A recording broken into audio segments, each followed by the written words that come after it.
السلام علیکم ورحمۃ اللہ وبرکاتہ۔ شہریار رکو، امی امی دیکھیں اس کو، یہ مجھ سے مار کھا لے گا، میں کہہ رہی ہوں۔ نائلہ شہریار کے پیچھے ننگے پاؤں بھاگ رہی تھی، جو مذاقاً اس کا موبائل اس کے ہاتھ سے چھین کر بھاگ رہا تھا۔ دونوں بہن بھائیوں کی ازلی محبت اور چھیڑ چھاڑ ان کے گھر کا معمول تھا۔ شہریار نائلہ سے 1 سال چھوٹا تھا، دونوں ایک ہی یونیورسٹی میں پڑھتے تھے۔ روز دونوں کی شرارتوں اور پیار بھری لڑائیوں سے ان کی ماں بہت محظوظ ہوتی تھی، اور شاید دونوں بھائی بہن اپنی ماں کو ہی خوش کرنے کے لیے ایسا کرتے تھے۔ ان کے والد ان کے بچپن میں ہی فوت ہو چکے تھے۔ ماں نے تنہا مشقتیں کر کے انہیں پڑھایا لکھایا تھا، یہاں تک کہ آج وہ اس مقام تک پہنچ چکے تھے۔ شہریار سیکنڈ ٹائم کاروبار کے ساتھ آن لائن جاب کرتا تھا، جس کی وجہ سے ان کا گزارا اللہ کے فضل سے اچھے سے ہو رہا تھا۔ امی یہ ہمیشہ ہی ایسے کرتا ہے، میں جب بھی موبائل یوز کر رہی ہوتی ہوں یہ چھین کر لے جاتا ہے، میں نے تو کبھی اس کے ساتھ ایسا نہیں کیا۔ نائلہ روحانسی ہو گئی تھی۔ اس کی ماں نے ہنستے ہوئے شہریار سے کہا، شہریار بیٹا بہن کو تنگ مت کرو، تمہیں پتہ ہے نا وہ کچھ عرصے کی مہمان ہے۔ شہریار قہقہا لگا کر ہنسا۔ نائلہ مزید چڑ گئی تھی، اسے یہ بات آگ کی طرح لگتی تھی، اور اس کی ماں ایسے مواقع پر اسی بات سے ہی اس کو چھیڑا کرتی تھی۔ یہ لے بھائی، آپ تو مہمان ہیں کچھ عرصے کی۔ شہریار نے آنکھیں مارتے ہوئے ماں کو دیکھا اور ہنستے ہوئے موبائل اس کے ہاتھ میں دے دیا۔ نائلہ نے چھیننے کے انداز سے موبائل لیا اور منہ چڑھاتی ہوئی واپس اپنے کمرے کی طرف مڑ گئی۔ اسے ایسا دیکھ کر دونوں ماں بیٹے ہنسنے لگے۔ قرت، میرا دل چاہتا ہے کہ میں اس سے بالکل بے نیاز ہو جاؤں، اس کی یادوں سے، اس کی باتوں سے، حتیٰ کہ وہ اگر سامنے بھی آئے تو مجھے کوئی فرق نہ پڑے۔ پچھلی رات کے واقعے کے بعد آج فاطمہ یونیورسٹی میں لیکچر سے فری ہوتے ہی قرت کے پاس آئی تھی۔ کل رات اتنی واضح آیات ملنے کے بعد وہ اب تک سنبھل نہیں پائی تھی۔ وہ اس دھوکے کے جال سے نکلنا چاہتی تھی۔ میں جانتی ہوں میں بہک گئی تھی، مجھے خود کو بچانا چاہیے تھا، مگر اب میں کیا کروں؟ دل اپنے اختیار میں تو نہیں ہوتا نا، وہ روحانسی ہوئی تھی۔ فاطمہ، یہ حقیقت ہے کہ دل اپنے اختیار میں نہیں ہوتا، مگر دیکھو اس کو بے اختیار کرنے کا اختیار ضرور ہمارے ہاتھ میں ہوتا ہے۔ تم جانتی ہو اللہ نے کیوں قرآن میں عورت اور مرد کو نظروں کی حفاظت کرنے کا حکم دیا ہے؟ قرت کے سوالیہ انداز پر فاطمہ نے نفی میں سر ہلایا۔ اسی لیے کہ ہمارے دل کا سکون ہمارے اختیار میں رہے۔ دل اللہ کے ہاتھ میں ضرور ہے، مگر اس کے معاملے میں ہم اتنے بے بس بھی نہیں ہیں۔ نظروں کی حفاظت سب سے پہلا عمل ہے، جس سے انسان یا تو دل کا سکون بچا سکتا ہے یا اسے برباد کر سکتا ہے۔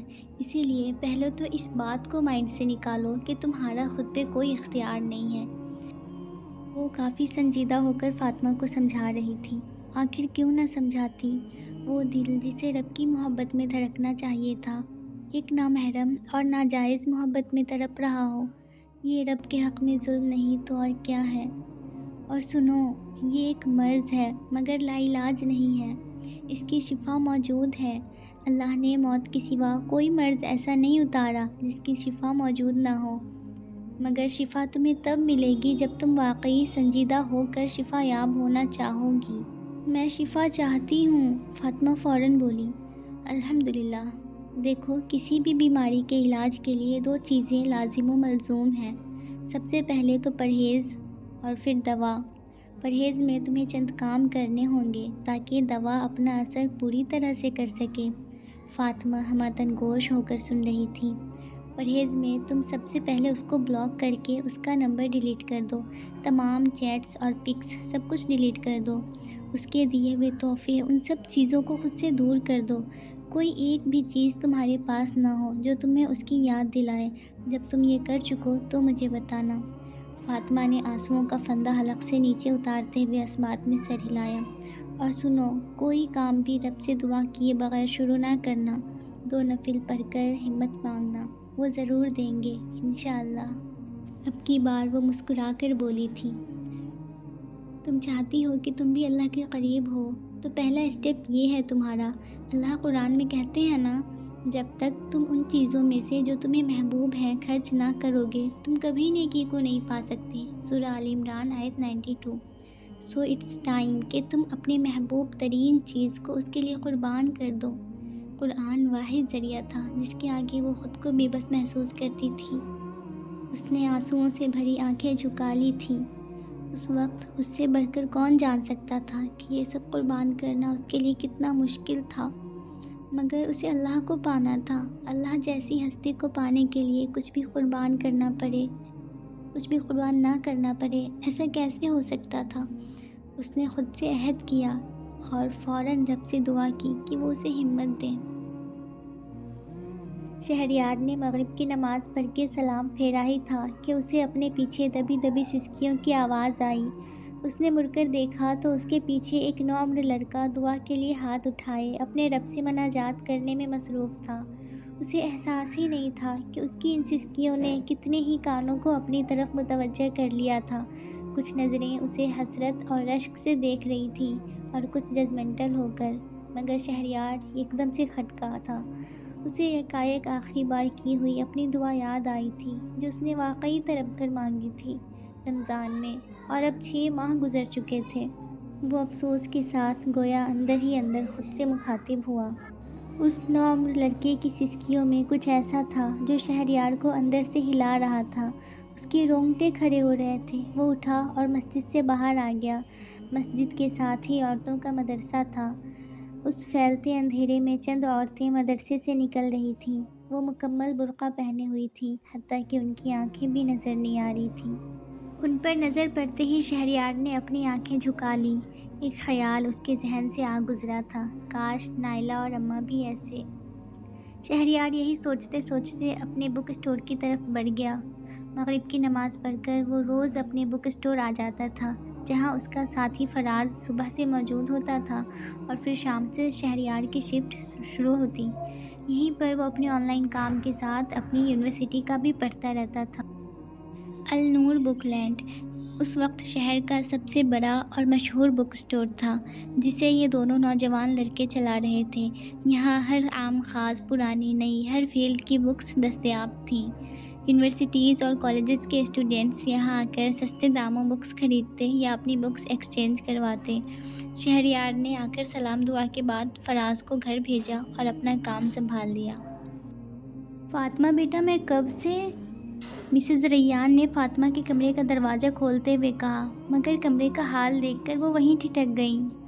ہر طرف کاغذ، کپڑے، بکس، گفٹس پیکس، چاکلیٹس اور اسی طرح کی دوسری چیزیں بکھری ہوئی تھیں۔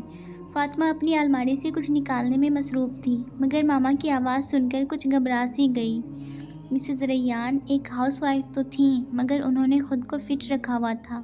کبھی جم، کبھی پارلر، کبھی فرینڈز کے ساتھ شاپنگ تو کبھی پکنکس۔ گھر میں وہ کم ہی پائی جاتی تھیں، اگر ہوتی تو سارا دن ٹی وی کے سامنے براجمان رہتی۔ فاطمہ سے دن میں 1-2 بار ہی ملاقات ہوتی۔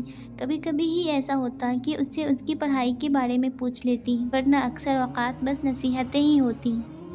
اپ ٹو ڈیٹ رہا کرو فاطمہ، ہر ویک پارلر جایا کرو، فلاں برانڈ پر سیل ہے میرے ساتھ چلنا، کچھ ہیلدی کھایا پیا کرو، آگے ذمہ داریاں سنبھالنی ہے، وغیرہ وغیرہ۔